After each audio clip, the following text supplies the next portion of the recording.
Akkam jirtu dhaggeeffattoota miidiyaa Kichuu Oromiyaa. Kan maqaan koo barsiistuu Walaasaa Barsiisaan jedhama.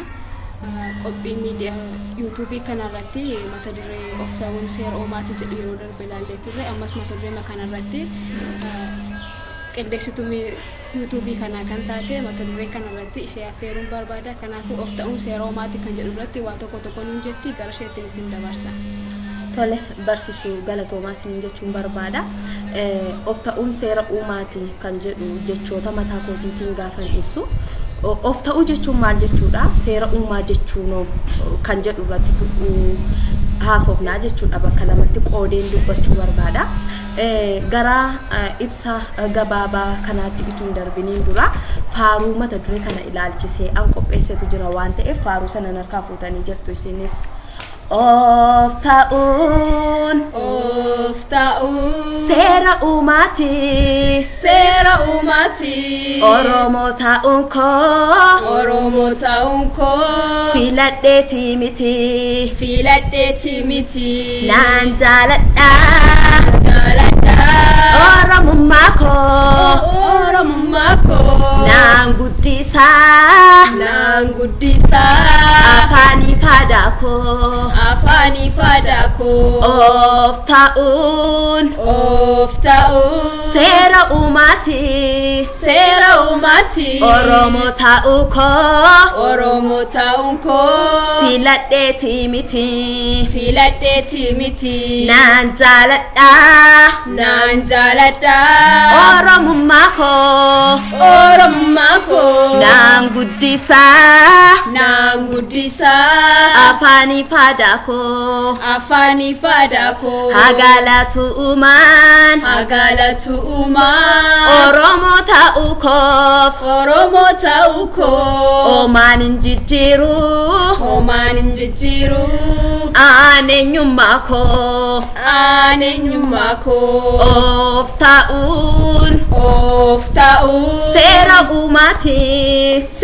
uumaati Oromoo ta'uun koo filadheetii miti naan jaaladha Oromummaa koo naan guddisaa afaanii faadaa koo Oromoo ta'uun koo hedduun gammadaa sabni koo jaalalaa gaarummaan saa addaa of ta'uun seera uumaati Oromoo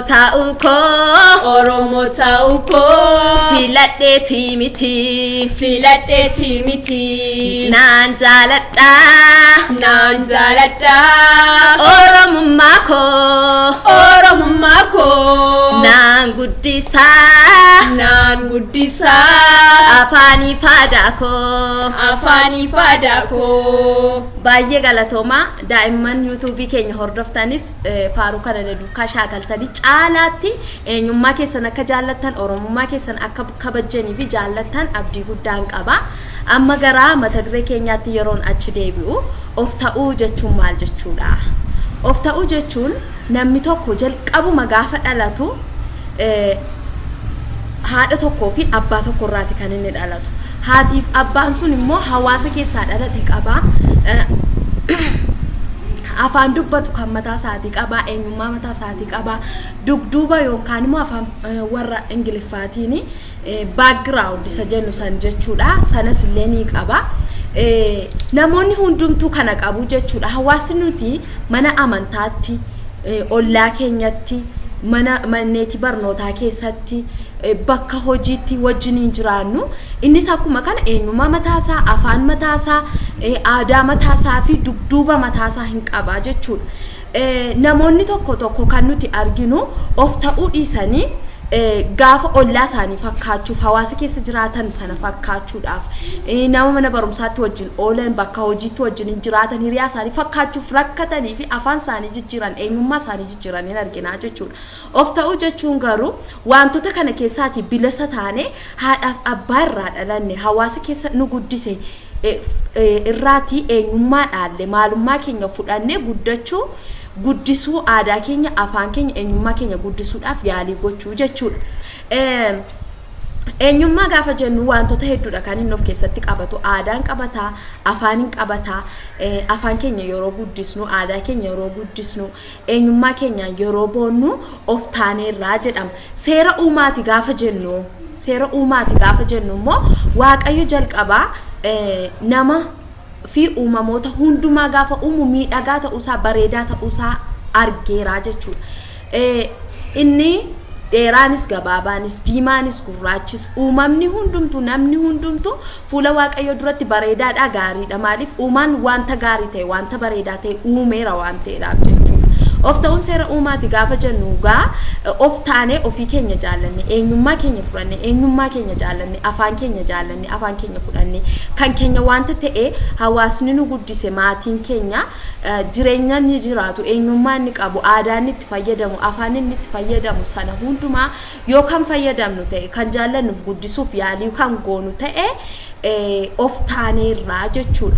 Of ta'uun seera uumaati kan jedhu keessatti immoo wantoota kana taanee argamuun eenyummaa keenya fudhachuun of ta'uuni waaqni hin jaallata uumaan hin jaallata jechuu keenya maaliif uumama isaa sana eenyummaa keenya sana jaallannee fudhanneerra waan ta'eef yeroo tokko namoonni tokko gaafsaan jechoota tokko dubbatan in argina. Nama Itoophiyaa kana ta'anii uumamurra marga faranjii yookaan immoo horii biyya Ameerikaa ta'anii uumamuutu gaariidha yeroo isaan jedhanii argina. Kun kan uumaa irraati nama fageessuu fi jecha baay'ee dogongora ta'edha. Keessumattuu ardi Afrikaa keessaa tokko kan taate Oromiyaa keessatti uumamuun carroomuu akka ta'e amannee fudhannee eenyummaa keenya fudhannee afaan keenya guddisuu aadaa keenya guddisuu akka qabnuun amanaa jechuudha. Qophiin kun illee kan inni irratti xiyyeeffatu daa'imman magaalota gurguddoo Oromiyaa keessa jiraatan afaan isaanii dhiisanii afaan ollaa isaanii kan fudhachuu barbaadan aadaa isaanii jibbanii aadaa ollaa isaanii kan fudhachuu barbaadan kan namoota bakka hojiitti wajjin wal argan namoota mana barumsaatti wajjin wal argan hawaasa keessa jiraatan afaan inni dubbatu aadaa inni bakka biraadhaallee fudhatee dhufe sana irraa fudhatanii dhugamuu kan barbaadanii eenyummaa isaanii oromummaa isaanii jaallatanii fudhatanii wantoota ibsituu eenyummaa oromummaa ta'e akka isaan fayyadaman fakkeenyaaf diraamota faaruuwwan afaan oromootiin qophaa'an barreeffamoota afaan oromootiin qophaa'an eenyummaaf aadaa oromoo nyaata eenyummaaf aadaa oromoo ibsu uffata eenyummaaf aadaa oromoo ibsu kana akka isaan fayyadaman jajjabeessuudhaaf kan qophaa'edha jechuudha. Tole yaadi keessan gaariidha barsiistuu meetii yaada yoo qabaatte kanarratti yeroo darbes yaada kanarratti dubbannee turre of ta'uu jechuun ofitti amanamummaa qabaachuu jechuudha. Of ta'uuf immoo dirqama dursa maal gochuutu barbaachisaadha afaan ofii beekuudha. Afaan ofii yoo beekan aadaa ofii seenaa ofii hundumaa beekuun ni danda'ama jechuudha. Mi'aatis kanarratti yaada yoo qabaatte carraa kana ilaalachuu keessaniif baay'ee galatoomaa. Allee yaada bal'aa kanarratti hin qabu yaada bal'aa kaastaniittu of ta'uu jechuun jalqabuma isaayyuu of jaallachuurraa waan dhufu natti fakkaata. Of jaallattee jennaan oromummaa keenya jaallattaa. Oromummaa kee jaallatte jechuun of jaallatte gaafa jedhamu of ta'uu seera uumaati kan jedhu sanatti waan nu fiduuf jalqabuma isaa of ta'uudhaaf of jaallachuun keenya dirqamaan jedha. Ofuma mataa keenya jaallachuun dirqamaan jedha. Kanaaf of jaallannu oromummaa keenya haa jaallannu jedhattiin hawwannu jedhatama yaada bal'aa qabu. Tole mata duree kanarratti wantoota hedduu ta'a wantoota bal'aa kaasuun ni danda'ama. Fakkeenyaaf amma nuyi bakka itti dhalannee fi naannoon amma bakka hojiitiif deemnee itti jiraannu garaagarummaa guddaatu jira. Namni kamuu of dagachuun hin qabu. Namni kamiyyuu haala kam keessa taa'ee namni kam of dagachuu hin qabu. Eenyummaa isaa dagachuu hin qabu. Maaliif uumaa wajjin illee walitti bu'uu waan danda'uuf jechuudha. Kanarratti faaruu kanarratti wantoota hedduu barachuu dandeenya. Faaruu amma faarsine keessaa jechuudha. Faaruu barsiistuu meetii duukaa jenne duukaa. Kanaaf mata dureen kun mata duree bal'aadha. Namni hundumtuu aneenyuu eessan jira, eessa dhaabadheen jira, maalirran jira jedhee of yaaduu qaba jechuudha. Namni hundumtuu of ta'ee jiraachuun dirqama isaati. Of ta'ee jiraatu ta'eenna uumaa isaa wajjin kan isa uume wajjin walitti bu'uu wanta danda'uu fi mata duree kanarratti wantoota hedduu jechuu dandeenya. Kana boodas mata duree kanarratti dubbachaa ni deemna bal'inaanii. Yaada yoo qabaattan dhumarratti yoo jiraate tole xumurarratti yaadiin akka dabalataatti dabalu kun jalqabbiidha. Jalqabbiidhaaf waan ta'uudha. Bor iftaan namoota hedduu haasofsiisnee ofii keenyaas yaada mataa keenya wantoota dubbifaman hundallee dubbisne yaada qophii kanarratti isiniif dhiyeessaati kan nuti deemnu jechuudha. Oromummaan faayaa, Oromummaan miidhaginaa, Oromummaan wanta kan namatti toluu fi hawaasa aadaa bareedaa, eenyummaa bareedaa, uffata bareedaa, wantoota hunda bareedaa ta'e kan qabudha jechuudha. Kan nama boonsu, kan namatti toludha.